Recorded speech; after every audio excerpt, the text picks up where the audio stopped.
Hey, this is Dave from metalepidemic.com. Thank you for checking out our YouTube video.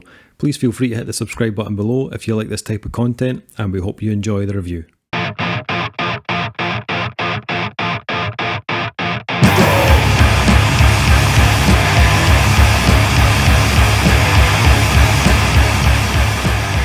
For this album review, Duncan Kyle and myself have been checking out the new album from Danish hardcore quintet Eyes. The band's brand new album, Underperformer, will be released on September 25th via Indisciplinarian. So this is a debut from this Danish quintet, although they did have an EP out back in 2018. And there were a couple of reasons that I picked this one for review. Firstly, I really like Indisciplinarian as a label. They've had some really cool albums out over the years. And we used to review a lot of them over at Rock and Reel when it was on the go. Bands like Piss Vortex, Rising, and do you remember Fossils? I loved Fossils. Yeah, they were so fucking cool. It was just like a two-piece band, just drum and bass, but the fucking sound that came out of that It was band disgusting. It was absolutely disgusting. Fucking loved it. They're from Denmark as well, are they not? I'm pretty sure they are, right? Yeah. Pretty sure they are. So they were on that label as well. The other reason, Doug, you're going to love this. There was a name on the press release that you've not probably read that stood out. I didn't read the play. You're right, I didn't. Sorry, Lisa, if you are listening to this, I'll make an effort with hold tight stuff. But everything that's like fuck. I mean, it's too much stuff to read, man. Honestly, I got through it. I'm half blind. Right, come on, hit me with the name. Yeah, so there was a name on this press release, and whenever I see this guy's name, it automatically piques my interest. He was involved in the mastering of this album and also contributes some guest vocals on the album. The name in question, Duncan, is Jacob Bredal. And for those thinking, who? Well, Jacob was vocalist for Danish metal band Hexis for a number of years. For their best albums. An absolute fucking beast of a frontman. Yeah. We saw him in Glasgow when they supported Gojira. Best gig ever. It's a performance I will never forget. He's also like 6'7", right? And to put things in perspective, Dave is 6'3", 6'4". Yeah. 6'3". Yeah. So Dave, like I'm 5'11", so Dave towers over me. Dave went. Dave was standing beside Big Jacob, and Jacob towered over Dave. So you can imagine. I was cock height on him, right? Which I was happy with because I would have blown him in a second. Right, fucking amazing. His hands are the size of fucking shovels, and he did Hatesphere. He left Hatesphere. He went off to do The Candidate. Is that right? Candidate. Yeah, who right. Put out 2 albums which were also fucking amazing. And yeah, I know he does some production, and that has made me, FYI, and I'm not just saying this because Dave dropped this information, I really, really fucking like this, by the way. So really, really like this release, and that is just the cherry on top of the sundae, Dave. It certainly is. As you say, he's more a kind of behind the scenes kind of guy, just now working on like producing bands rather than fronting them, but regardless, I am always interested when he's involved. So the album was produced by Tobias Monk Tonder and then mastered by Jacob. So back to Eyes. These guys have been on the go since 2017, which did surprise me a bit because this album didn't necessarily feel like it came from like a band of newbies. Like it didn't feel like this was the band's first trip to the rodeo. You know what I mean? Mm-hmm. And I know that the press release kind of labels them sort of as a hardcore band, and they are, but there's more going on here than just hardcore.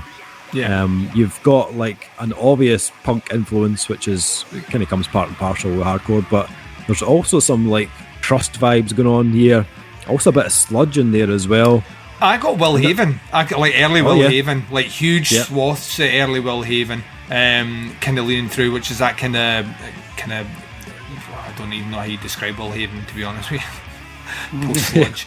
I don't have a fucking clue. But yeah, like that was the first thing that stood out to me. Was it reminded me of kind of back in the day, old school. You know, you just sit there going, "This is fucking great, Willhaven." Yeah. So yeah, and it kind of links into something I mentioned on one of our last album reviews about bands sounding too familiar and a bit predictable. This is an album that has that distinguishable mark that I was talking about. Its DNA is hardcore, but there's lots of other twists and turns that make this a really satisfying album to listen to. And I don't know about you, but I felt they sounded very Scandinavian. Yes, I'll tell you, there's another. We're just dropping band names here. It was another band that they reminded me of, and the fact that you mentioned like the kind of Denmark connection there. Remember Danish band the Psyke Project? I absolutely do, yes. Yeah, well, there's a bit of the Psyche Project in here as well in terms of how they sound. I love the Psyche Project. I thought they were fucking brilliant. I can never remember the name of that album, which has the weird kind of cartoony face that's all manic with the red eyes. That I wore the shit out of my copy of that album. Fucking loved it. And like when listening to to me it was like the Willhaven and the Psyche Project. So the fact you're saying you kind of felt Scandinavian sound, I can totally get that. That vibe kind of fits in with them, but I could also imagine someone thinking there was a more kind of stateside approach to it as well, specifically off the punk stuff that's in there, which I know you're saying it is there. It would be unfair to class them as a punk band, but coming into this, I wanted to call them a punk band because it's the prominent feature of the songwriting. This really is the kind of backbone of everything that's built around it. So I can see that. I actually picked up on the Psyche Project thing as well. Not that they're like similar sound. They don't sound like the same band, but there's a bit of something about the kind of whole kind of corrosiveness of this that put me in mind of them. Totally. It reminded me a little bit of a band called Hexis as well. But I really like the fact that this album also has a real kind of vein of melody in there as well. Kind of like almost like a darker Cancer Bats or a bit of like the Ghosts of a Thousand. Whilst this is like chaotic and hostile, they do have a catchiness to them at the same time. You know what I mean? Sometimes it comes from like a vocal line, or sometimes a really hooky riff, or even like the hand claps on, I think it was Off the track was called. Which is like something you'd usually hear from like Every Time I Die or something like that, you know what I mean? And they have a little bit of that Every Time I Die swagger about them at times as well. Not so much on the kind of crustier tracks, but tracks like Choke or Surf that have that kind of more melodic, like punkier tendencies. You definitely pick up, well, I was picking up more of those vibes. And even though like the vocalist Victor Cass, for the most part, is quite an abrasive style. There are quite a few moments where it kind of tilts the scale the other way ever so slightly. Gives you a little bit of melody, not a lot, but it's there. And I think had he went like full clean and melodic, you probably would have got like more Every Time I Die comparisons, to be honest. But primarily it keeps it quite aggressive, and his range kind of is probably more towards like the high end, probably more in line with like a Jacob Bannon from Converge or something like that. But there are some kind of lower toned screams scattered throughout the album as well. I'm not sure if that was him or if that's the guest vocals, maybe from Jacob. I'm not sure. Big Jacob, could be. But either way, the variety of tones and textures keeps things really interesting. I thoroughly enjoyed this. This is a really cool album. Kyle, you're obviously not huge on your like punk and hardcore and stuff, but what did you make of this? My largest note I've got written down is, what is that snare? I like it.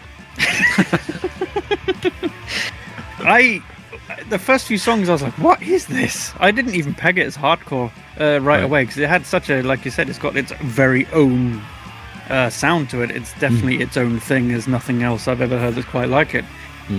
But going through it, I was like, do I like it? Don't I like it? Yeah, I like it. So it's like, got a few songs in, I was like, yeah, this is really good actually. everything just came together in such a weird way that I've not really heard before, like the snare sound.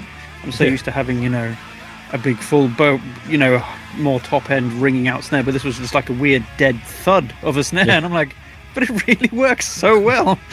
So, props to the production. It was fantastic. And like, I heard a lot of like mess ups in the guitars and the drums and stuff, and my other note is metronome with a big question mark.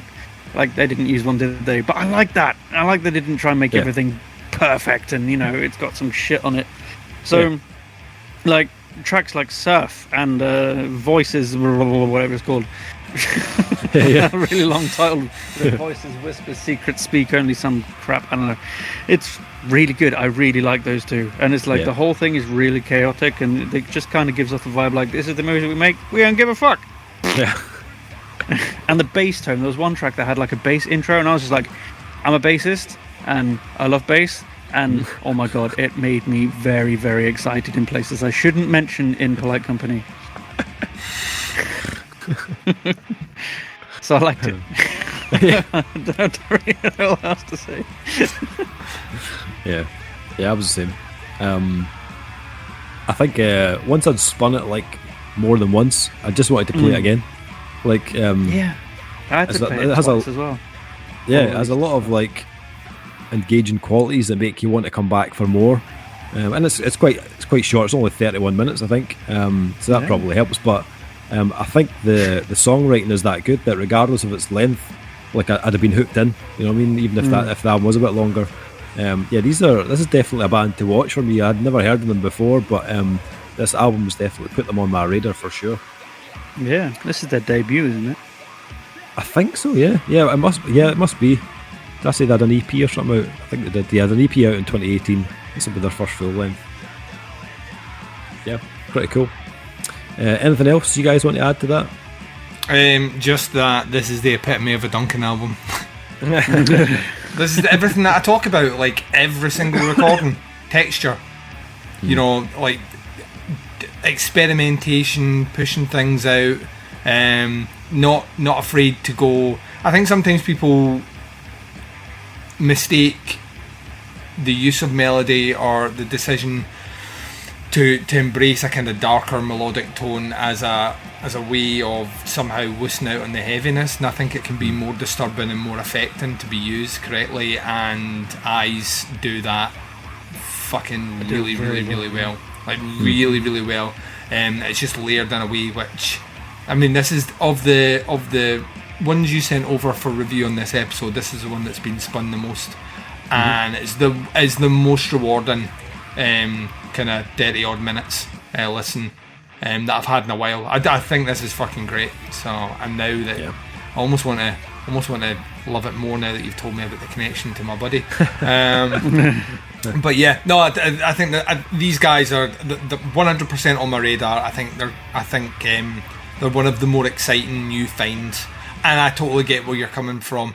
If you were to play this to me and say how many albums has this band got out, I would have thought a couple, because there's an assuredness in the combination of different elements that you get with time, with trial and error and time. And when you're saying 3 years old and a debut album, that's fucking nuts. So yeah, love it.